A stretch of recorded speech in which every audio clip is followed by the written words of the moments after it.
क्षार की पहचान करने के लिए कुछ प्रयोग करेंगे। ठीक है, आप जानते हो कि अम्ल जो है वो स्वाद में कैसे होते हैं? खट्टे होते हैं, है ना।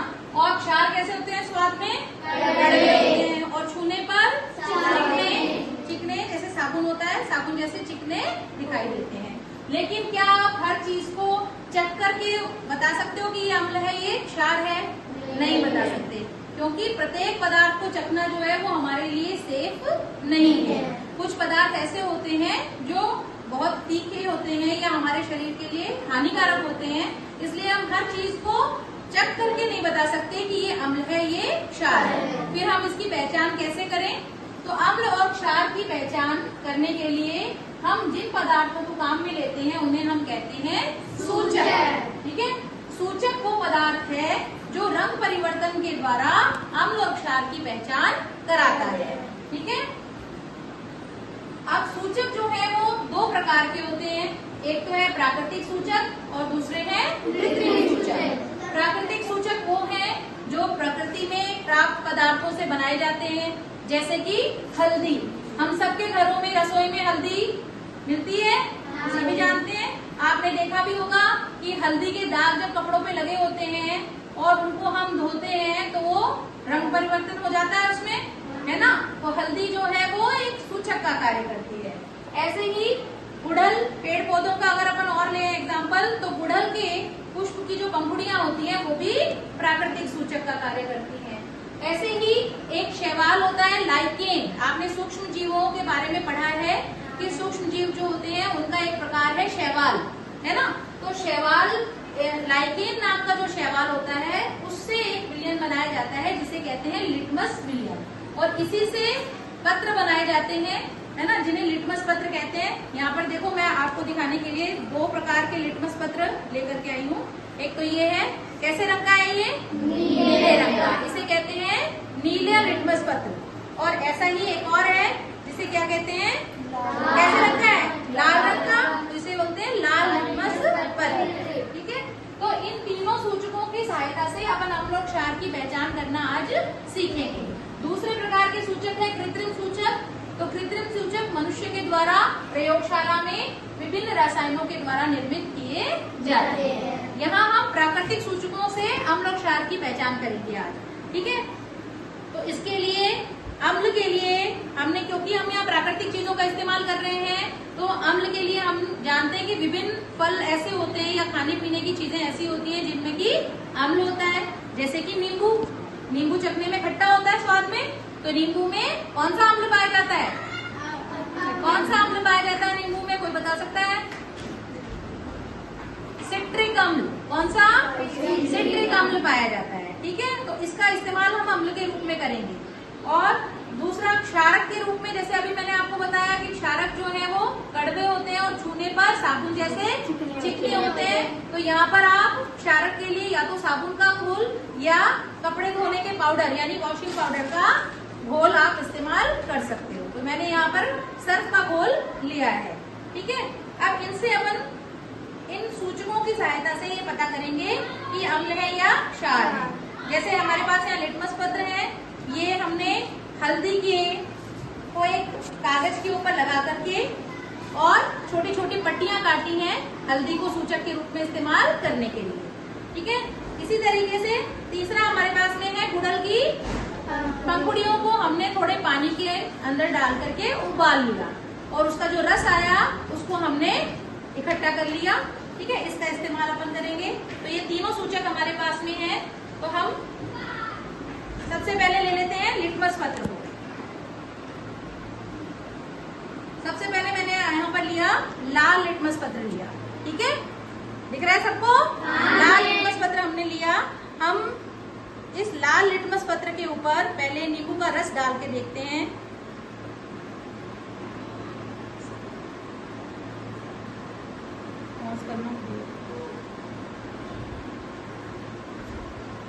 ये देखो, इस पर कुछ फर्क पड़ा? नींबू का रस डालने पर नहीं फर्क पड़ा, है ना। अब इसी को हम दूसरी साइड से देखिए, यहाँ पर इस सर्फ के घोल में डुबो देते हैं। देखो दिखाई दे रहा है आपको? कैसा हो गया? नीला हो गया। यानी सर्फ क्या है?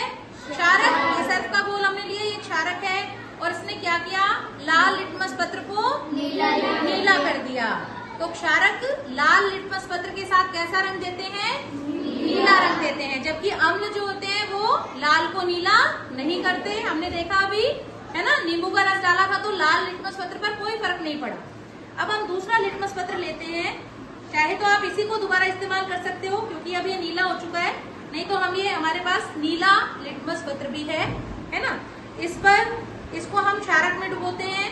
ये देखिए,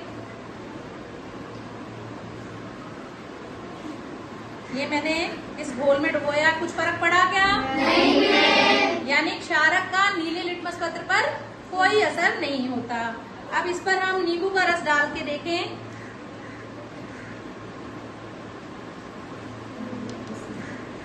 देखो क्या हुआ? क्या हो गया? ये लाल हो गया। दिखाई दे रहा है सबको? तो नींबू में क्या था? अम्ल या क्षार? अम्ल था। अम्ल ने क्या किया? नीले लिटमस को लाल कर दिया। यानी अगर हमारे पास में एक परखनली में ये नींबू का रस है यानी कि अम्ल है और एक में हमारे पास में क्षार का घोल है, तो हम लिटमस पत्र की सहायता से बता सकते हैं कि किसमें अम्ल है और किसमें क्षार है। तो अम्ल क्या करते हैं? नीले लिटमस को लाल कर देते हैं और क्षारक लाल लिटमस को नीला कर देते हैं। अब आप में से एक बच्चा आ जाओ, कोई मेरे पास में आ जाओ, कोई भी गरिमा तू आ जाओ। तुम करके देखो बेटा यही प्रयोग। ये लो, ये नीला लिटमस पत्र आपको दिया है। इधर आ जाओ। किस में डुबो रहे हो इसको? क्षार में। तो कुछ हुआ इसमें? नहीं हुआ। अब टच करा लो इसके सामने। हाँ, अब क्या हो गया? देखो आपने क्या डाला इसके ऊपर, बताओ? नींबू। नींबू में क्या था? अम्ल। हाँ, तो अम्ल से क्या हो गया? लाल।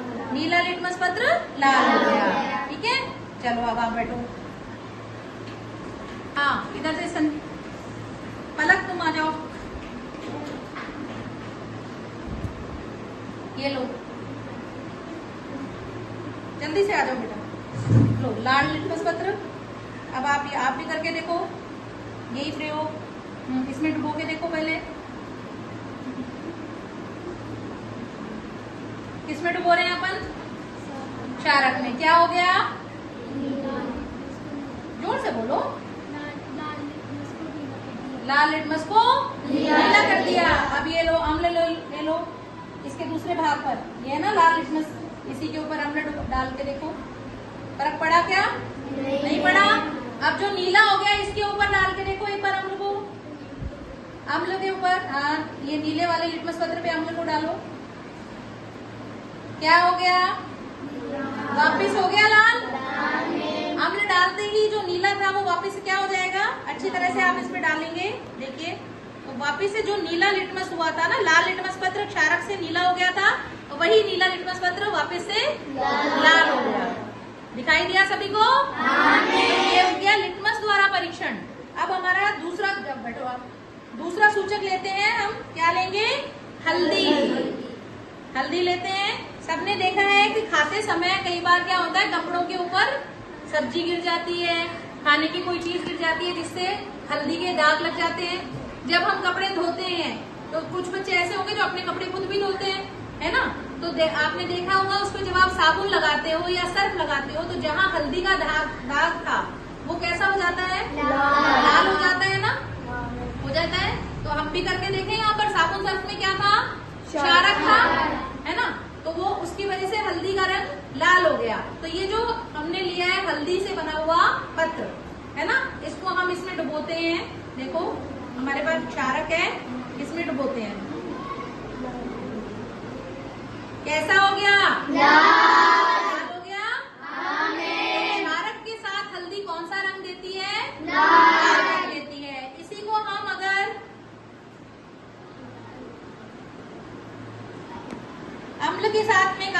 करके देखें, जैसे ये अम्ल के लिए हमारे पास में नींबू है, इसको हम दूसरे हल्दी के पत्र के ऊपर डाल करके देखते हैं, कोई फर्क पड़ेगा क्या? ये देखो, कुछ फर्क पड़ा? नहीं। यानी हल्दी अम्ल के साथ में रंग परिवर्तन नहीं करती, केवल क्षारक के साथ में रंग परिवर्तन करती है। क्षारक में डालते ही कैसा हो गया था? कैसा हो गया था? देखो दोबारा करके देखते हैं, कैसा हो गया? ठीक है, तो इस तरह से हल्दी को भी हम सूचक के रूप में काम में ले सकते हैं अम्ल और क्षार की पहचान के लिए। तीसरे प्रकार का सूचक हमने कौन सा बताया है अभी?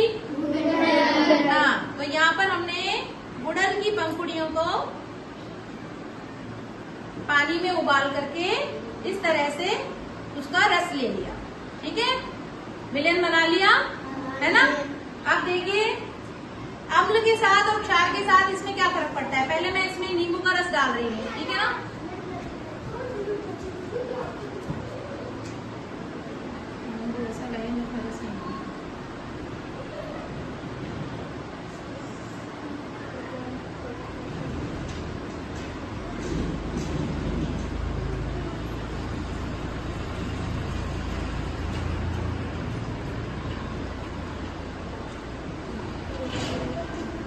कैसा हुआ ये? गुलाबी हो गया। सबको दिखाई दे रहा है? क्या डाला था हमने? अम्ल डाला था। नींबू का रस डाला ना?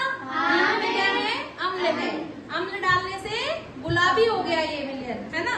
अभी इसी विलयन को हम क्षारक के अंदर डाल करके, ये हमारे पास में सर्फ का घोल है ना, इसमें ये विलयन डाल करके देखते हैं हम,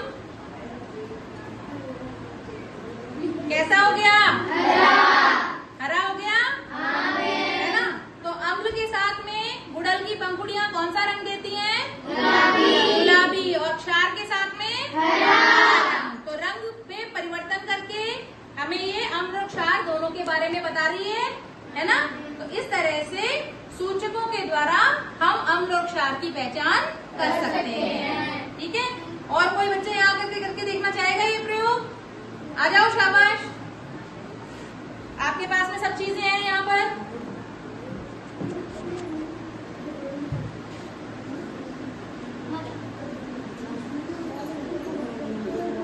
और इसको क्षारक में डाल, हम क्षारक में गुड़हल की पंखुड़ियों का रस डालेंगे तो इसका रंग हरा हो जाएगा।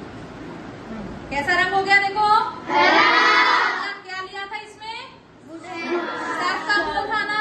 सर्फ में क्या है? क्षारक, है ना। तो क्षारक में गुड़हल की पंखुड़ी का रस डालने से, विलयन डालने से क्या हो गया? अब क्या डाल रहे हो उसमें? गुड़हल के हाँ, रस, गुड़हल के विलयन में नींबू का रस डालेंगे। हाँ, नींबू का रस डालते हैं।